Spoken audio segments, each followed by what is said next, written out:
शिवजी से विवाह के पश्चात माता पार्वती को यह ज्ञान नहीं था कि वह स्वयं ही देवी आदि शक्ति है और वही चामुंडा भी है।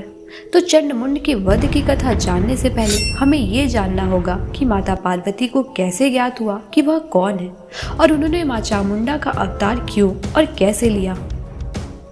तो आइए जानते हैं माता पार्वती को अपने आदिशक्ति होने का ज्ञान कैसे हुआ। नमस्कार दोस्तों, माँ शैलपुत्री में आपका तहे दिल से स्वागत है। कथा शुरू होती है तब से जब अपनी दिव्यता अर्थात कि वो स्वयं ही आदिशक्ति है से अनजान माता पार्वती को एक विचित्र और भयानक स्वप्न आता है। अपने भयानक सपने से डरी माता पार्वती शिवजी के पास जाती है और उनसे अपने भयानक सपने का वर्णन करते हुए कहती हैं कि स्वामी, मुझे कल रात एक बहुत ही भयानक और विचित्र स्वप्न आया। वह सपना इतना डरावना था मानो ऐसा प्रतीत होता था कि संपूर्ण सृष्टि का ही अंत होने वाला है। मैंने सपने में एक बहुत ही भयानक स्त्री को देखा। उसका विकराल रूप, वर्ण काला, वह बहुत ही डरावनी दिख रही थी। वो भयंकर गर्जना कर रही थी। वह एक प्रहार में ही कईयों के सर धड़ से अलग कर रही थी, कईयों के रक्त का पान कर रही थी। उनके इस कृत्य से पूरी धरती लहूलुहान पड़ी थी। मेरे सपने का क्या अर्थ है स्वामी? कौन है वो भयंकर स्त्री? तब शिव जी उन्हें समझाते हुए कहते हैं, पार्वती चिंता न करो, अंत ही तो आरंभ है, तो अंत से कैसा भय। तभी कैलाश में लहूलुहान घबराए भागते हुए देवराज इंद्र और बाकी के देवता आते हैं और भोलेनाथ से कहते हैं, हमारी रक्षा करे प्रभु। तब माता पार्वती कहती है, देवराज आप इस स्थिति में, आपकी ऐसी दशा किसने की?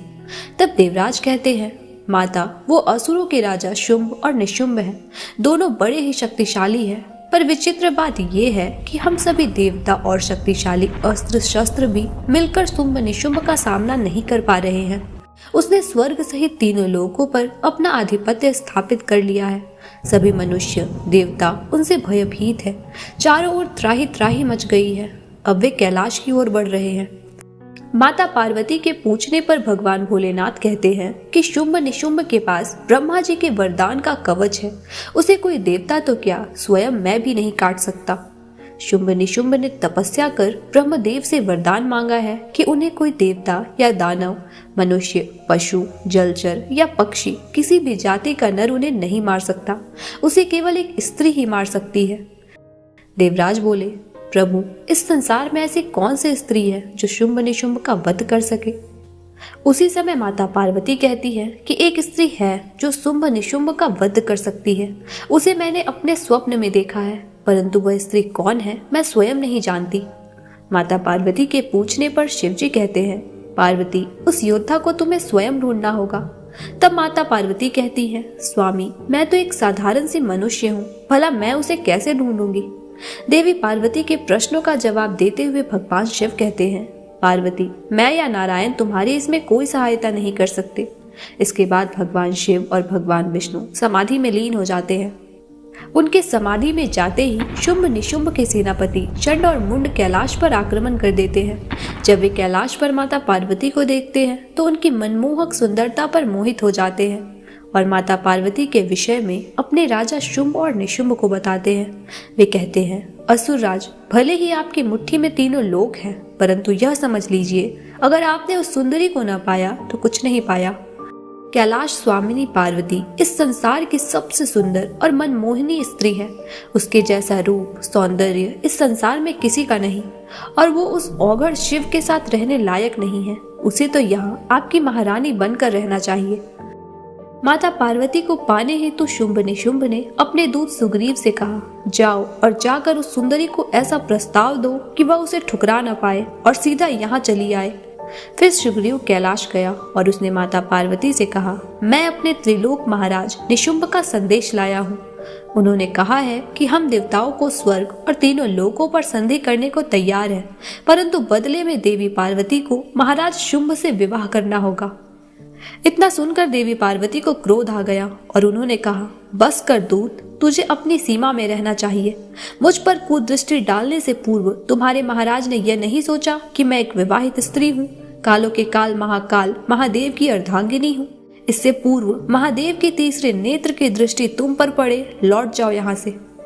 सुग्रीव ने वापस आकर शुंभ निशुंभ को सारी बातें बताई। तब शुंभ ने धूम्रलोचन जैसे महादैत्य को कैलाश भेजा और कहा, यदि पार्वती प्रेम से न समझे तो उसके केश पकड़ उसे घसीटते हुए यहाँ ले आना। धूम्रलोचन कैलाश पर प्रकट हुआ और बोला, ऐ कैलाश स्वामिनी, मैं तुम्हें महाराज शुंभ की सेवा में ले जाने आया हूँ। अगर तुम प्रेम से नहीं मानी तो मैं तुम्हें महाराज के आदेशानुसार केश पकड़कर खींचता हुआ और घसीटता हुआ लेकर जाऊंगा। वैसे भी वह अघोरी तुम्हारे जीवन साथी बनने योग्य नहीं। यह सुनकर माता पार्वती बहुत क्रोधित हो गई और कहा, मौन रह दुष्ट, तू नारी को अबला समझता है, उसे अपने पैरों की धूल समझता है। इतना कहते कहते देवी पार्वती के मुख लाल हो गए, क्रोध से उनका वर्ण काला हो गया और माता पार्वती ने महाकाली का विकराल रूप धारण कर लिया। वह भयंकर स्त्री योद्धा जिसे माता पार्वती ने अपने सपने में देखा था, वह कोई और नहीं बल्कि स्वयं माता पार्वती ही थी। काली रूप लेने के बाद वह बहुत ही भयंकर गर्जना करने लगी। अपने एक ही प्रहार में उन्होंने धूम्रलोचन की सैकड़ों सेना का सर धड़ से अलग कर दिया। देखते ही देखते उन्होंने धूम्रलोचन के सर को अपने पैरों तले कुचल दिया। धूम्रलोचन की मौत की खबर सुनकर शुंभ निशुंभ ने अपने सेनापति चंड और मुंड को कैलाश भेजा और कहा, उस दुराचारी स्त्री को अपने सभी शक्तियों और बल से उसके केशों द्वारा घसीटते हुए यहाँ ले आओ। चंड और मुंड माता पार्वती को लाने कैलाश जाते हैं, पर उन्हें वहां पार्वती नहीं मिलती। उन्हें वहां खूंखार गर्जना करती, गले में मुंडमाल पहनी, रक्तपान करती, हजारों असुरों का सर धड़ से अलग करती एक भयंकर स्त्री दिखाई पड़ती है। अपनी शक्ति के घमंड से चूर वे उस स्त्री को ललकारते हुए कहते हैं, अरे ओ अबला, तो युद्ध करने के लिए नहीं बल्कि हम पुरुषों की वक्षस्थल में बैठकर हमारी शोभा बढ़ाने के लिए है, पुरुषों के सामने झुकने के लिए है। स्त्रियों का काम है पुरुषों का मनोरंजन करना, कर्म से, वचन से और तन से। वो रक्तपान नहीं अपितु पुरुषों को प्रेम का पान कराने के लिए होती है। स्त्रियों के हाथ में शस्त्र शोभित नहीं होते बल्कि उनके हाथों में तो रसोई की कलशी शोभित होती है। स्त्रियां अबला होती है, दुर्बल होती है। तू ये युद्ध छोड़ और हमारे साथ चल। चंड और मुंड की ऐसी गंदी बातें सुन महाकाली और क्रोध से भर जाती है और गर्जना करते हुए कहती है, सत्य कहा तुमने, पुरुष होता है, नारी होती है, पर ये किसने कहा कि केवल पुरुष बलशाली होते हैं और नारी अबला होती है। जिसे भी नारी शक्तिहीन लगे, अबला लगे, तो आज वो इस स्त्री से युद्ध करे। आज अबला से अ हटा देते हैं और एक स्त्री का बल दिखाते हैं। ये कहते हुए महाकाली चंड और मुंड का सर धड़ से अलग कर देती है। चंड और मुंड का वध करने के पश्चात माँ काली चामुंडा कहलाई। आज के लिए बस इतना ही। हम मिलते हैं आपसे अपने अगले वीडियो में। वीडियो पसंद आया हो तो लाइक, शेयर और हमारे चैनल को सब्सक्राइब करना ना भूलें। जय महाकाली।